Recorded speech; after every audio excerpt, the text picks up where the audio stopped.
സംഭവം നടന്നത് ഇംഗ്ലണ്ടിലാണെങ്കിലും പ്രശ്നം കേരളത്തിലുള്ളവർക്കാന്ന് പറയുന്ന ഒരു ന്യൂസാണിത്. ആർത്തവം സ്വാഭാവിക പ്രക്രിയ, വിംബിൾഡണിനിടെ സ്കർട്ടിലെ രക്തക്കറ മറയ്ക്കാതെ മോഡൽ, കൈയടിച്ച് സോഷ്യൽ മീഡിയ. ഇതാണ് ന്യൂസ്. ഇതിൻ്റെ കമൻറ്റ് സെക്ഷൻ വായിച്ച് നോക്കിയപ്പോൾ ഞാൻ വിചാരിച്ചു എവിടെയാണ് കൈയടിയെന്ന് വിചാരിച്ചു പോയ ഒരു ന്യൂസാണിത്. ഇത് ബേസിക്കലി ബ്രൂക്സ് നാഡർ എന്ന് പറഞ്ഞൊരു മോഡലാണ്. ഇവർ വിംബിൾഡൺ ടെന്നീസ് ടൂർണമെൻറ്റ് മോഡലും ടിക്ടോക്ക് താരമൊക്കെയാണ്. അവർ പങ്കെടുക്കാൻ വന്ന സമയത്ത് അവർക്ക് അൺഎക്സ്പെക്റ്റഡ്ലി അവരുടെ പീരിയഡ്സ് വരികയും അവർ ഇട്ടിരുന്ന വൈറ്റ് സ്കർട്ടിൽ റെഡ് സ്റ്റെയിൻ പീരിയഡ് സ്റ്റെയിൻ ആവുകയും ചെയ്തു. എന്നിട്ട് അത് മറ്റുള്ളവർ മീഡിയക്കാർ ഫോട്ടോ എടുത്തപ്പോൾ ഇവർ തന്നെ ഇവരുടെ അക്കൗണ്ടിൽ പോസ്റ്റ് ചെയ്തൊരു ന്യൂസാണ് സംഭവം. സോ ഇതിന് നമ്മുടെ മലയാളികൾ ഇട്ടിരിക്കുന്ന കമൻറ്റാണ്. കമൻറ്റ് ഇട്ടിരിക്കുന്നവരുടെ ലോജിക്കിൽ കോമൺ ആയിട്ട് കണ്ടുവരുന്ന ഒരു സാധനം എന്ന് വെച്ചാൽ പീരിയഡ്സിനെയും മലമൂത്ര വിസർജനത്തിനെയാണ് അവർ കോമൺ ആയിട്ട് കമ്പയർ ചെയ്തിരിക്കുന്നത്. മിക്ക കമൻറ്റ് ഇട്ട ആൾക്കാരുടെ ലോജിക്ക് എന്താണെന്ന് വെച്ചാൽ ഇതൊരു നാച്ചുറൽ പ്രക്രിയയാണെങ്കിൽ അപ്പി ഇടുന്നത് നാച്ചുറൽ പ്രക്രിയയല്ലേ എന്നാണ് മിക്കവരും എഴുതിയിരിക്കുന്നത്. അപ്പോൾ നാളെ നിങ്ങളൊക്കെ കോർട്ടിൽ മലമൂത്ര വിസർജനം നടത്തുമോ, അല്ലെങ്കിൽ സ്കേർട്ടിൽ അതിൻ്റെ കറയായിട്ടും അത് നാച്ചുറലാണെന്ന് പറഞ്ഞ് നടക്കുമോ എന്നൊക്കെയാണ് മിക്ക ആൾക്കാരുടെയും കമൻറ്റ്.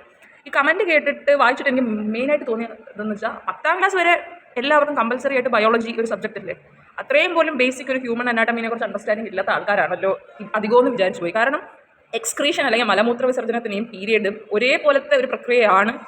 രണ്ടും വോളണ്ടറി പ്രോസസ്സാണ്. അത് രണ്ടും നമുക്ക് കൺട്രോൾ ചെയ്യാൻ പറ്റുന്ന പ്രോസസ്സാണെന്ന് വിചാരിക്കുന്നവരാണല്ലോ ഇവരത്രയെന്ന് വിചാരിച്ചിട്ട് കഷ്ടം തോന്നുന്നു. പീരിയഡ്സ് ഒരു ഇൻവോളണ്ടറി പ്രോസസ്സാണ്. നമുക്ക് ബാത്റൂമിൽ പോകുന്ന പോലെ അത് അറിഞ്ഞ് നമുക്ക് കുറച്ചെങ്കിലും കൺട്രോൾ ചെയ്യാൻ പറ്റും. പക്ഷേ പീരിയഡ്സ് എന്ന് പറയുന്നത് നമുക്ക് ഒരിക്കലും കൺട്രോൾ ചെയ്യാൻ പറ്റില്ല. ഇത് നമ്മുടെ കയ്യിലുള്ള കാര്യമല്ല, അപ്രതീക്ഷിതമായിട്ട് നടക്കുന്ന സംഭവമാണ്. ആൻഡ് പിന്നെ അവരെന്ത് ചെയ്യണമായിരുന്നു ഈ കമൻറ്റിലുള്ള ആൾക്കാർ പറയുന്നത് എനിക്കറിയില്ല. അവരൊരു ഇവൻറ്റ് പങ്കെടുക്കാൻ വന്നു, അൺഎക്സ്പെക്റ്റഡ് ആയിട്ട് ഇങ്ങനെ സംഭവിച്ചു. ഓൾറെഡി അവിടെയുള്ള മീഡിയ അവരുടെ ഫോട്ടോസ് പകർത്തി കഴിഞ്ഞു. അവർക്ക് അവിടെ നിന്ന് കരഞ്ഞുകൊണ്ട് ഇറങ്ങി ഓടാനോ അല്ലെങ്കിൽ നാണിച്ചോടി പോകാനോ പെട്ടെന്ന് അവരൊരു ഇവൻറ്റ് പ്രൊമോട്ട് ചെയ്യാൻ വന്നു കഴിയുമ്പോൾ അത് മിഡ് വേയിലിട്ടിട്ട് അവർക്ക് പോകാൻ പറ്റത്തില്ലല്ലോ. അത് അവരുടെ ജോലിയുടെ ഭാഗമാണ്. പിന്നെ ഇതൊന്നും അത്ര വലിയ കാര്യമൊന്നുമല്ല.